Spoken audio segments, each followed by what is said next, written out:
Hi, a very warm welcome to Dusty Shelf Collectibles, and back on the railway project today. So last episode you saw me remove the Scalextrics that was in this area. Basically I had a sort of rally stage, I guess you'd call it, that ran from here, went up sort of round a hairpin at this far end, and then all the way back across itself and down the back of the railway. I removed all of that, and then I've created myself this sort of baseboard using, these are foam boards. I think I bought mine from Hobbycraft. And I find them quite versatile in the fact that you can sort of link them together, and they're quite easy to work with. In some respects easier than a piece of wood in here, and it went together quite well, and it's extremely sturdy, and it's allowed me to put all the wires underneath, and the option to sort of cut holes to put wires through in the future. So yeah, quite pleased with how that went. Now, one thing I have done on the railway that I'm really pleased about, I'm just going to put my microphone down so I can use my hand, is all the shots that I normally do where I've got the close-up shots on the locos that I'm reviewing on this area here. I've always had this awful connector block, hornby connector block in the shot, and it really was irritating me. So I've actually soldered a couple of wires on. You can just see them here. So I'll make sure I get them in a shot. Two wires on there. Drop them down underneath, and it's allowed me to remove this eyesore from those close-up shots. So hopefully those will be a bit better.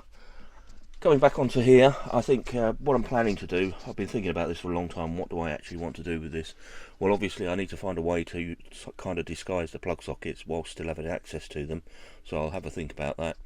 And I think what I'm going to go with is on an upper level, just running all the way around the back. I think I'm going to go with a 009 gauge track, and then on the baseboard go back to 00, but more of a shunting yard. A lot of the exhibitions I've been to recently, I've been watching, it's quite fascinated by the way that people are shunting wagons around, and my layouts don't really offer me that opportunity. So I thought, yeah, I'll try and do something like that in this area here.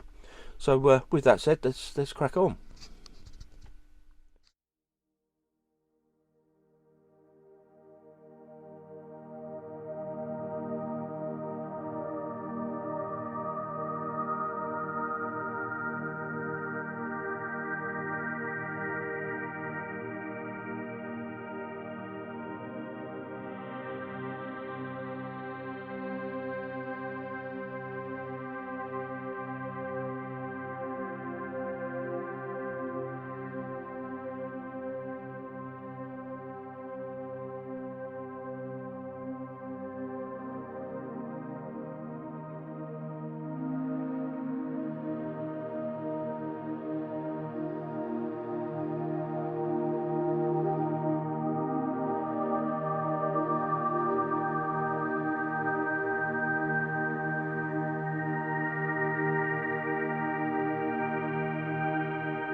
that's the basics in. You can see the board I've put around the top here is quite sturdy.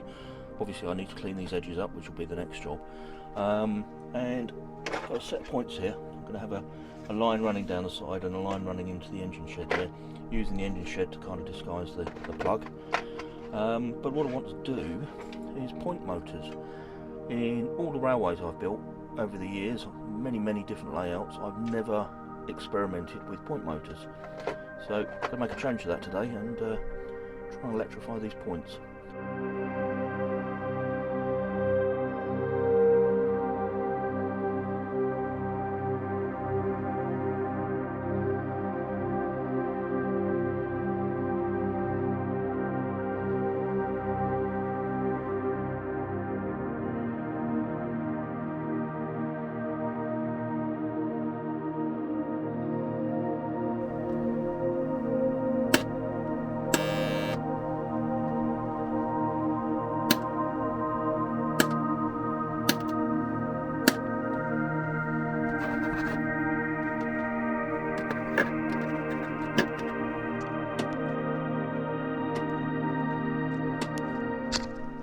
Well, that appears to be fairly successful.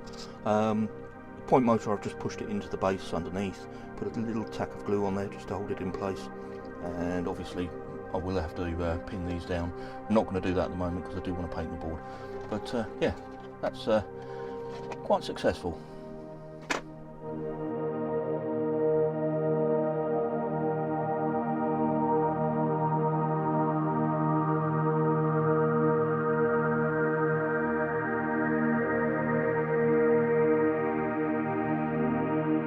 I'm planning on having a pond probably around here and a stream running down to it, so I am going to cut this out now.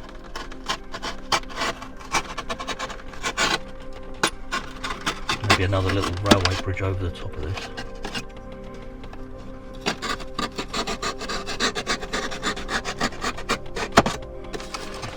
Perfect.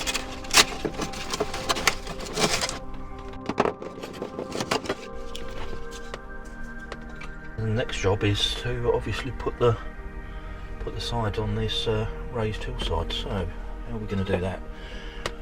Right, take some paper. Let me just move the camera around a little bit.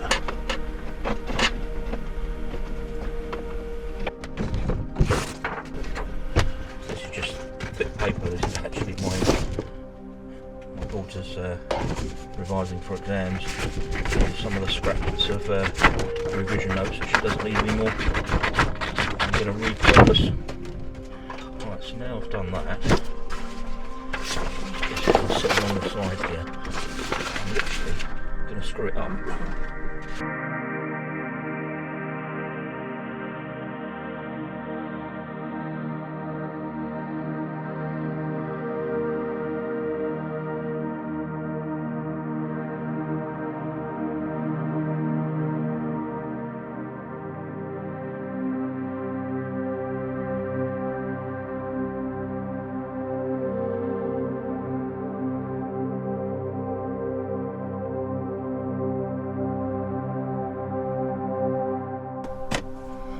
That's not too bad, because I want this quite industrial looking. This vertical face here will be very grey, sort of slatish, and then as it comes around here a little bit more green, so a little less sort of texture. So anyway, let's just glue it on the top here.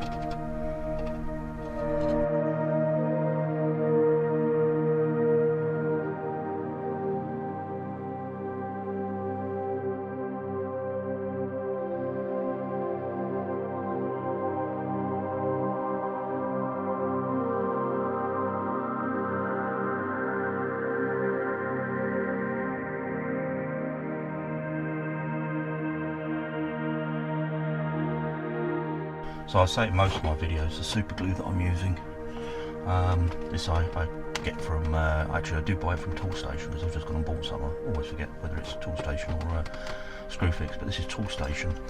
And then an activator spray, so this, which is ideal for this kind of gluing and etc. and then you can move it into position, spray it with the activator, and it goes off very, very quickly.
Right, last bit of paper to go on.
Well, I'm quite pleased with the way that's gone, really. It's given me the sort of outline for the rock work or scenery, you know, I don't know what you call it, hillside, whatever it is, but it's given me the two levels that I wanted, which is 009 at the top and then 00 gauge at the bottom. Final job for the day is to paint the whole thing, give it a base coat. I'm going to use this blackboard paint. That gives me a starting point to start thinking about texturing and detailing.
Well, it's the next day and the paint's pretty much dry, and I'm really pleased with how it's come out. It does look really good. You can see, I mean, this come around here, this area here, it's not a stretch of imagination to imagine that as a rock face with some colours on there, or maybe here with sort of grass running down the hillside. I don't know. And this is the best thing about doing layouts, I hope you'll agree, is it's just your imagination. There's no right or wrong way to do anything. It's just, you know, you just make it up as you go along and enjoy it. Anyway, I'm going to wrap the video up there because the next part is texturing. Now I'm trying to do this layout on a low cost, so rather than buying ready-made sort of gravel or whatever, I'm going to use some sand for like the ballast and underneath the track, and see how I get on with that. If the video's been of any interest, please do give it a thumbs up. It does mean a lot to me. And do have a look on the channel. There's lots of different videos on there about railways and all kinds of things that interest me. And obviously if you subscribe, then you can get notifications on when the next parts of this project are coming up. This is part 2. I reckon there'll be 3 or 4 videos on this. We'll see how we go. Anyway, with that said, we'll leave this one there. Thank you ever so much for watching, and I'll catch you on the next one.